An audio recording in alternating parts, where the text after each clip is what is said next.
The state arbiters of the program generally don't like losing in anything at all, and they consider anything that they don't achieve, which they have set as a goal, a loss.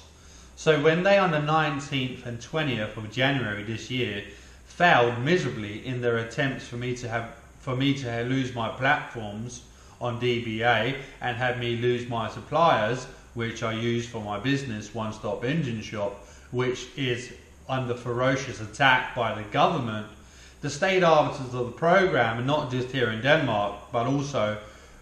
in the UK and in the US, which are also state arbiters of the program, which this is the conglomerate of intelligence agencies and state who run the program.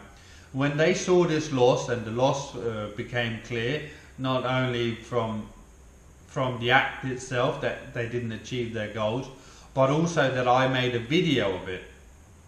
has really seemed to piss them off. So in response to them losing a completely bogus and set up case against me, which they coerced through the use of members of the public using the program's real-time and global communication system,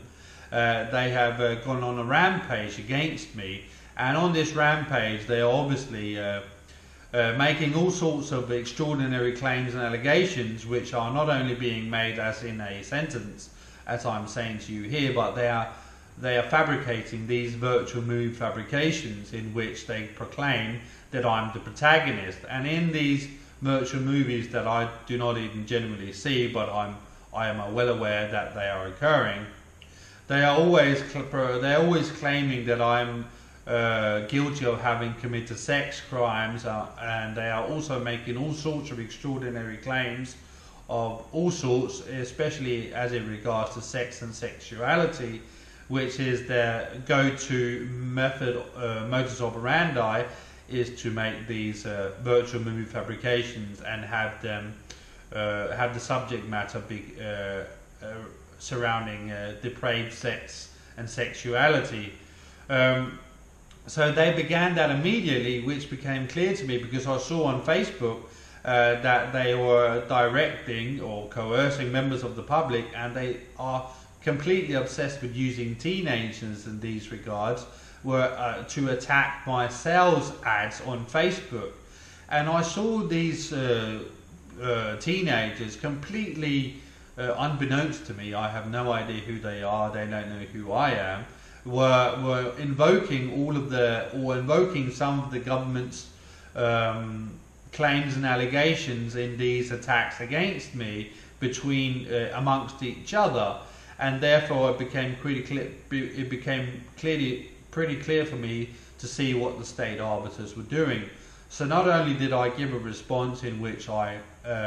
claim, as I continuously do, that these virtual movie fabrications and the state arbiters' claims and allegations against me, Stephen Bell, are completely fraudulent, which is also proven in the facts that the state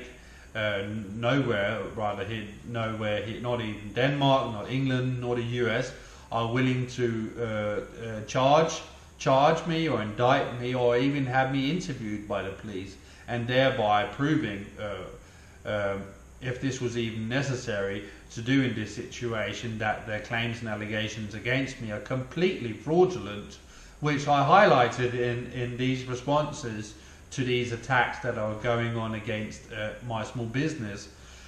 which the state arbiters' allegations had been invoked. So in light of that, things became quiet, because as things often do when I find something out and I'm able to respond, things often become quiet for me so that I can't respond. But now I'm gathering, I've been watching a few YouTube videos and the like, and I can see that these campaigns, these propaganda campaigns, which they are continuing against me. And since the program, this global social engineering and intelligence operation, which has been going on for way over a decade, 12 years in fact, this situation has been going on, and not only going on, worsening it for each and every day that goes past. Since this program is completely based around the concept that I'm this great threat and boogeyman which the world and a conglomerate of states and intelligence agencies need to work together to defeat, I'm going to take some active measures of my own. I'm going to call up the relevant authorities and invite myself to get interviewed, and invite myself to be made aware of the allegations which the state here in Denmark and its police authorities are continuously using as the justification for not only the persecution of me, but also the sabotage of my small business and the trampling of not only my rights and freedoms, but also all of my customers and potential customers who are being prohibited from buying my items, engines and parts and scooters, unless the state gives them the green light, and that is often tied together with some ultimatums that they have to try to create problems out of the purchases and so on and so forth, as was seen on the 19th and 20th of January this year, that this was the entire reason for why these items were bought, to manufacture problems with the sole intent for these things to be used against me as justification. So when I show you that the relevant authorities like the police and the prosecutor's office are not willing to first of all make me aware of the allegations which they're accusing me of publicly, and secondarily they're not willing to interview me, well then it should be fairly clear to see for anybody who actually wants to see the truth, that the whole concept of me being the boogeyman and reason for this program to exist is completely fraudulent, and that will begin to show you why all of these propaganda campaigns that have been going on for years on end mostly are entirely fabricated.